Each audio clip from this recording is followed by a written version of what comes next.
What is up, YouTube?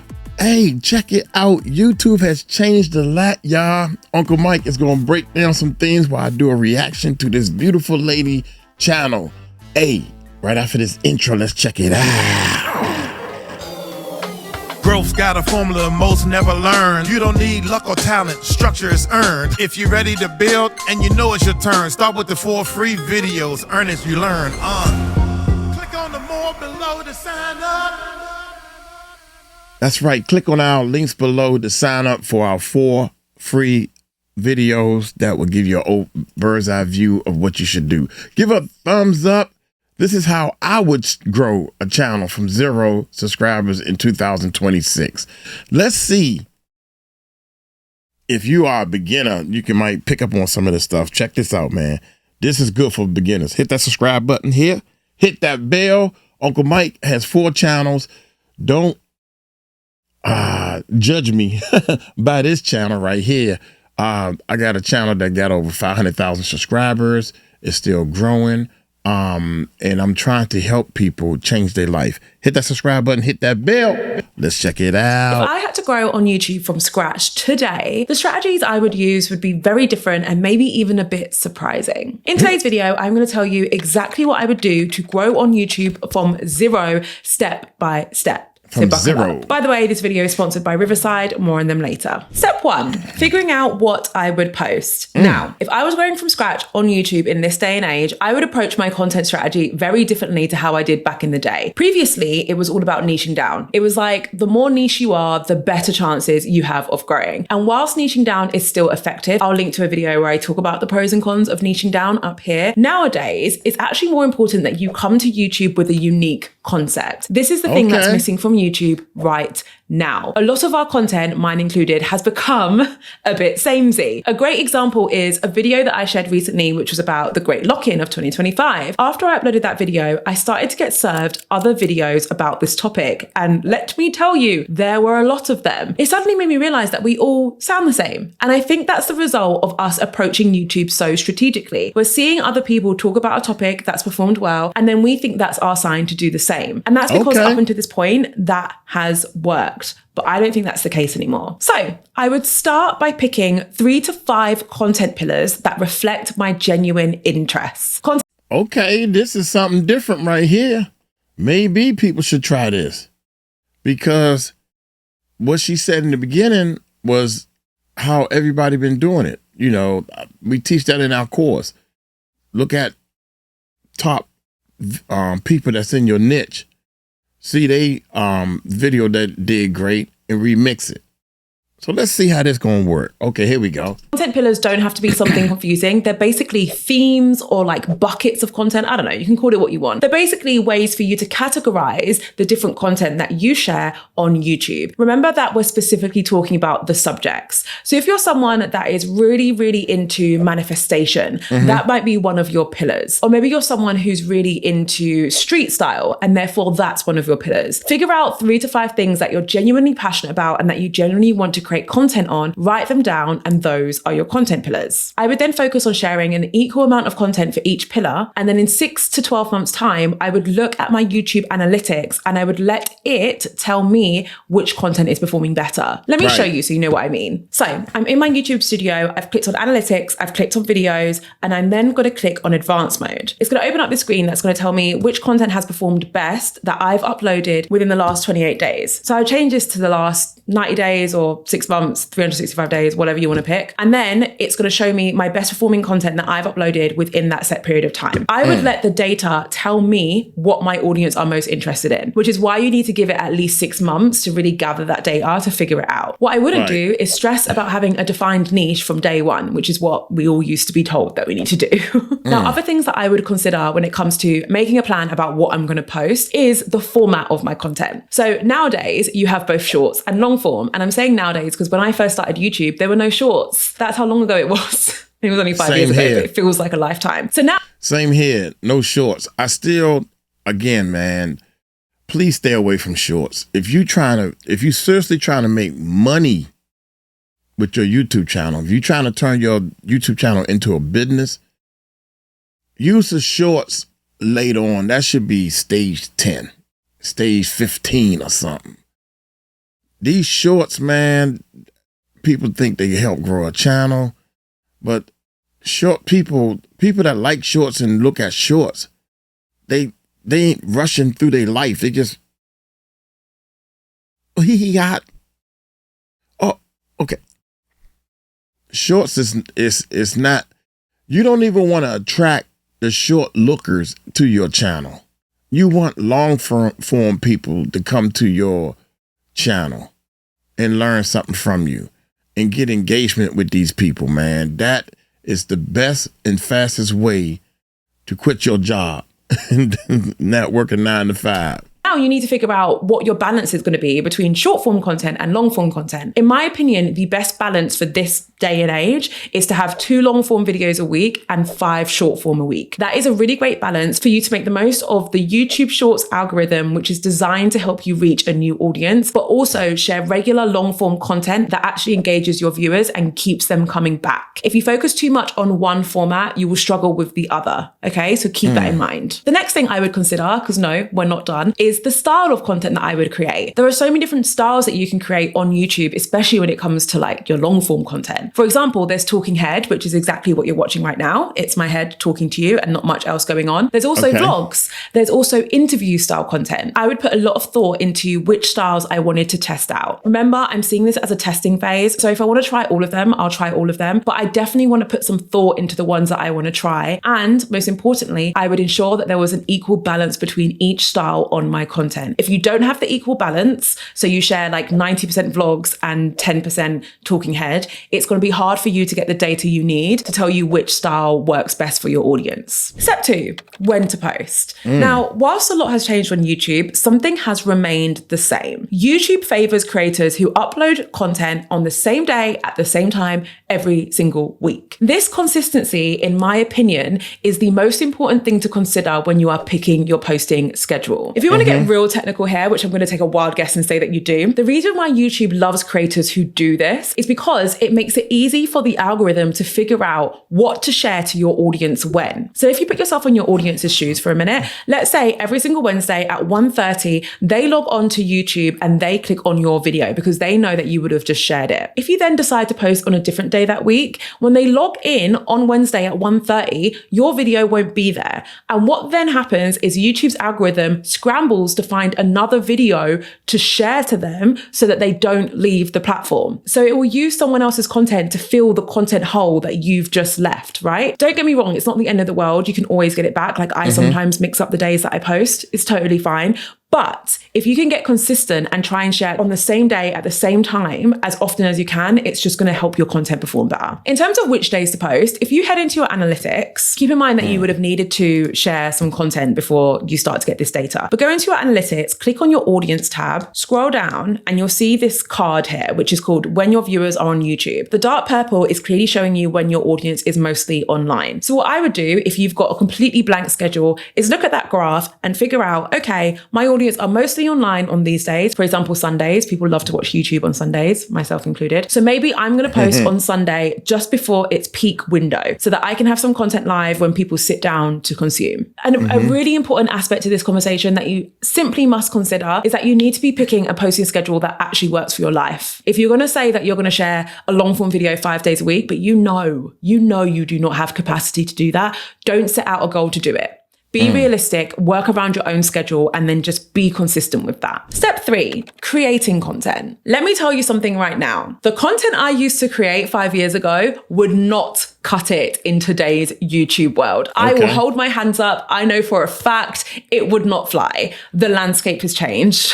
So there are a few things you now need to consider when it comes to creating content that actually thrives on YouTube. The first is the tools that you're using to create. An amazing tool that's going to help you with this is actually found inside Riverside, and it's called their Co-Creator. Now I want to show you how this actually works in practice because it's going to blow your mind. So I've opened up my Riverside studio. I've opened up an old video and the Co-Creator window has appeared on the right. It's a essentially like a chat bot that you can use to help you create more content and also to improve the quality of your content. So as you can see, it's already suggesting different ways that it can help you, right? So it's suggesting that we can remove unnecessary parts of my video. So things like fluff and pauses and filler words that you might be using. This is a tool that would be really useful for creating content that can hold up in today's day and age, because attention spans are so much shorter than they used to be. So much shorter. So whilst you used to be able to go on several tangents throughout your video, you're not usually able to do that as much. And you do actually need to cut out a lot of your fluff unless it's like imperative to the story, right? Okay. You can also use it to improve sound, because again, the quality of our videos need to be a lot better. I mean, I used to film on my phone with no mic. Nowadays, if you're going to do that, you need to be using a tool like this to improve the audio quality, right? You can also do things like enhance the visuals. So it will allow you to add layouts and captions, and you've got a make ready to share button, which allows you to do all of it in one place. If you click on AI tools, it also allows you to get more specific. Now there's a new thing on here that's literally blowing my mind, and it's called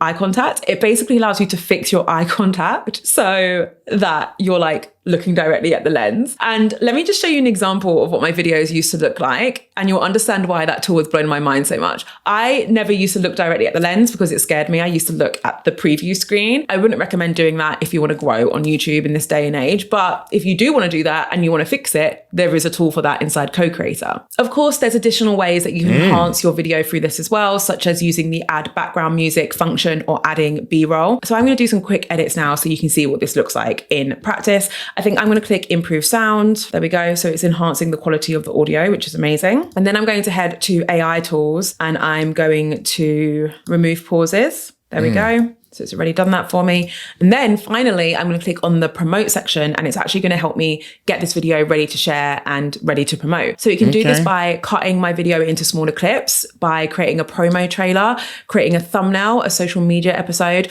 or maybe it just wants to help me with my title. So I'm going to click episode title. And I love that it's already assumed that I want 5 options, because if you're ever using AI for things like this, always ask for options. Don't just ask it to give you one. So there we go. It's giving me 5 options. And of course, remember, this is a chatbot, so I can give it feedback. So maybe I want to make it more punchy. Oh, why am I shouting? I didn't mean for that to be in capitals. There we go. It's going to feed back and give me more title ideas that are more punchy. And that's how you can use Riverside CodeCreator to really enhance your content this year and beyond. You can actually get 15% off of Riverside when you upgrade your plan. Head to the link in my description and use code Jade Beeson. Now, there are some other things we need to cover when it comes to the content I would create right now if I was starting from scratch. Let's talk about kit. I'm still a firm believer that you can start a YouTube channel with just your phone. However, back in the day, I would film using the front camera, and now I would film using the rear camera, okay? This is where the best quality footage is usually captured. I would also link my phone to my laptop so that I'd be able to see what I was filming rather than just guessing that I'm in frame or not. I would also invest in a mic as soon as possible. Nowadays, we've got some amazing portable mics that you can get your hand on. I currently use the DJI mics because you can record internally. So it's basically like its own little memory stick. So you don't need a transmitter or anything. You can just record on it and then plug it into your laptop, which is super, super handy. Now, there are 2 additional things that I would do when it comes to creating my content that I definitely wouldn't have done 5 years ago. The first is I would try to create for TV viewing. Did you guys know how many people watch our content on TV? If you're There you go. TV viewing. A lot of people don't think about this, and I don't know why they don't think about this right here. They film like this, and that's when you had them big, thick bars, but you should be filming like this, because people on the TV will see a big, broad view, just like what we're seeing with her right now. Here we go. watching this on TV right now, can you let me know in the comments? Because it always blows my mind. So many people watch YouTube on TV that last year, YouTube surpassed Netflix when it came to the amount of content consumed on a television set. Mental. And because of this, YouTube are making so many changes to their TV app to make the viewing experience even better. It also means that if you're creating content for TV viewing, which means it's high quality, it's interesting, it's impactful, you're more likely to actually get some reach from that because YouTube's going to reward the people who are leaning into this new trend, right? Yes. A quick tip for me on this, if you have any content that you think could form part of a series, just know that YouTube are releasing a feature that allows you to identify your content as episodes, which will basically mean that you can link a series of content together and have it appear on screen, very similar to like a Netflix style viewing experience where people can binge it one after the other, but in this really immersive, beautiful way. The second thing that I would do that I didn't do 5 years ago is that I would look into SEO at this stage of the process. If you don't know what SEO is, it stands for search engine optimization. And it's basically when you do some research to figure out out what keywords people are searching on YouTube to find content similar to yours. Previously, I would do this after I filmed. So I would film my content, I would upload my content, and I would do the keyword research afterwards in order to help YouTube recognize what my content is about, therefore increasing the chances of it appearing when people are searching for it, right? Are you still with me? Now, this worked really well back then because most of my video topics were being searched for quite often, but that's not the case anymore, which means I often get to the point where I filmed my videos, I'm uploading it, and I'm checking which keywords are popular, only to realize that there are no popular keywords because people aren't searching for that video anymore. Heartbreaking. In order to avoid this, I would do that stage now. Let me show you a quick behind the scenes. So let's take this video, for example, where I'm talking about if I started on YouTube from zero. So let's say YouTube growth. So if I'm at the stage where I'm actually creating the video, I would go into my YouTube studio, I would type this into an old video title, and I would use it to trigger my TubeBuddy, which is further down here. Now, I'll put a link to TubeBuddy in the description, but when you download it as an add-on to your Chrome, it will appear like this, and it basically gives you access to this recommended tag section. So if I click refresh scores, and then keyword score, what I'm now seeing is the best keywords that are related to that title that I just entered according to TubeBuddy. So I would do this at this point because I would use this to guide what my video is going to be about. So how to start a YouTube channel, how to grow a YouTube channel with 0 subscribers, kind of aligned to what I'm filming right now. Educational videos for babies. That's so random, but do you see what I mean? Like these aren't as specific as what they used to be, or like how YouTube's algorithm works, right? I already have a video on that, so there's no point doing another one. But I would use this for my ideation rather than doing it the other way around, because nowadays, a lot of the topics that I talk about used to be really popular 4 years ago, but they're not as popular now. And I often don't realize that until I'm at the stage where the video's already been finished. Step 4, when would I create? What I'm referring to here is the schedule that I would actually use to create content if I wanted to grow from zero, because it is different to the schedule that I used to use. Back in the day, I would batch my videos and I would batch like a month's worth of content in advance. In fact, I was doing that up until fairly recently, to be honest. I've only recently stopped because I realized that it's actually making my content a bit stale. Because if you batch your content a month in advance, then you're picking your topics a month in advance. So what happens if you're 2 weeks down the line and you realize that a topic that you picked isn't actually going to cut it anymore? You don't really have the flexibility to change that. So I would move to more reactive batching, which basically means that I would, and currently am, batching my content every single week. So I'm still batching, I'm still sitting down and filming 2, maybe 3 videos in one go, but I'm doing it every week rather than once a month. It allows me to be a lot more reactive with my topics and tweak them based on what's going on in the industry. Step 5, how would I post? Now, this step involves how I would upload and optimize my content, but also my strategy and approach for things like my titles and my thumbnails. Because, oh my God, would it be different if I was starting from zero? First of all, when it comes to optimizing my videos for search, there are a few things I would keep in mind. We've already spoken about what SEO is, right? So if you skipped ahead, you shouldn't do that, because now you don't know what I'm talking about. I'm kidding, go back. We already know what SEO is. Something that I would do to increase the chances of YouTube sharing my content when others are searching for it online is I would pay attention to how I name my video file. Now, this is something I've spoken about before, but maybe not enough. YouTube, when it's trying to figure out what your content's about, it's looking for something called metadata. And that is essentially little clues that they find when they're looking at this window. So this is what you see when you upload a YouTube video, right? This is the back end that a lot of you guys are familiar with. It's where you add your title and your description and all that stuff. Consider this the place where you need to be dropping as many clues which help YouTube figure out what your video is about as possible, including the video title, because this is part of your metadata. So think about how you want to name the title of your video and make sure it's relevant to the topic of your video before you even upload it to YouTube. Another thing I would be doing is using A/B testing, because that was not a thing when I first started on YouTube. You are now able to test 3 thumbnails and 3 titles, either separately or together, which is mind-blowing. And best believe I would be using this feature. The way in which I would use it, though, is not by uploading 3 wildly different thumbnails or using 3 wildly different titles. I would make small tweaks to each of the thumbnails or each of the titles, and I would make a note of how each of them performed, right? So let's look at some examples, right? We'll focus on thumbnails. These are 2 different thumbnails that I tested for a recent vlog. They say the exact same thing, but the photo's different. What I've isolated here to test is the photo, right? Alternatively, the photo in these 2 thumbnails is exactly the same, but the copy is different. So what I'm testing here is the copy, also known as the text, because I realize some people don't know what I mean when I say copy. The text on the screen is what I'm testing. By isolating one specific feature, it's easier for you to understand what works and what doesn't work over time. Also on thumbnails, before we move on, something I would do if I was starting from zero right now is I would get super creative with my thumbnails. Back in the day, there was a specific format of thumbnails that we all kind of adhered to. And honestly, I'm trying to break free of that because nowadays, the more unique and creative your thumbnail is, the more likely it is to perform. If it looks like everyone else's, then you're doing yourself a disservice. And that is a challenge that I'm currently also battling. Step 6. How I would grow. Now, if I was starting on YouTube from zero right now, the first thing that I would consider doing is collaborating with others.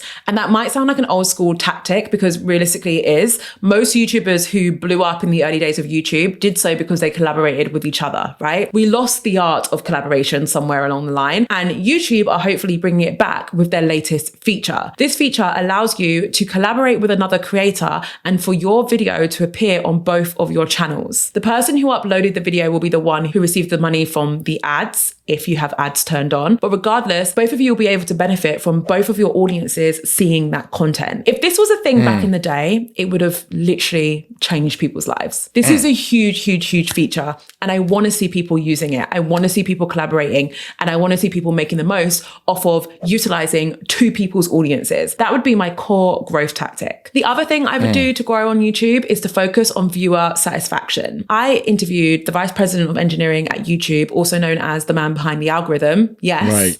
Literally, I interviewed him, Christos, great guy. I'll link to it up here. And he told me everything that we needed to know about the algorithm. One of the key things he explained to me was that the algorithm is now focused on viewer satisfaction. And that has changed over the years. But right now it's viewer satisfaction, which means if you right now have gotten to this point in this video and you feel satisfied, and you've shown that by watching majority of the video, maybe you've liked the video, hint, hint, maybe you've commented under the video, maybe you've shared it with someone. These are all signals that help YouTube's algorithm figure out how satisfied you are. That, and also, you know, those surveys that you sometimes get when you finish watching a YouTube video, that's a key signal as well. So it's looking at all these signals to figure out how satisfied you are as a viewer. And if it thinks that my video is satisfying my viewers, it will push it out to more people. So that is what I would focus on in order to grow, because I know that is the best way to go viral on YouTube nowadays. And that is how I would approach growing a YouTube channel from zero. I hope you guys found that useful. Don't forget that you can get 15% off of Riverside when you upgrade your plan and use code JADE.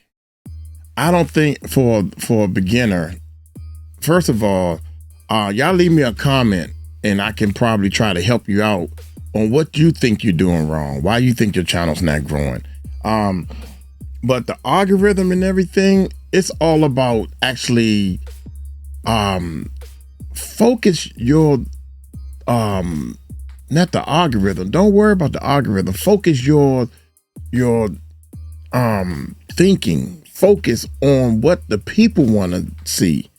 Focus on the algorithm is the people, the viewer. Try to keep the viewer interested. Focus on attention, keeping the viewer's attention. So let me know in the comment if you want Uncle Mike to kind of look over some of your videos and stuff and give you some pointers or whatever. Let me know. I'm gonna get on up out of here. Hey, watch this next video right here if you trying to grow your channel to 1,000 subscribers. Y'all take it light, take it slow. Tell them Uncle Mike told you so. Peace out.